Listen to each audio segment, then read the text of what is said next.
Hey you and welcome to this video where I will help you out how to close a trade right here on ThinkorSwim. And if you want to close this, we go right here to monitor and then right here go to the position statement where you can click right here on the positions that we created ourselves.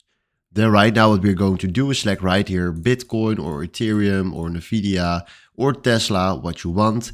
And then if you want to exit a trade or your position, you can click right here on the right mouse click and then do right here create closing order. Then right now we can click right here on sell 100 Bitcoin to sell that, or sell with a OCO bracket if you want to do that. You can also click right here reset all positions if you want to do that. But these two options will help you out to exit your trade right here on ThinkorSwim. So hopefully this was exactly the video I was looking for. Thanks for watching and have a wonderful day. Ciao.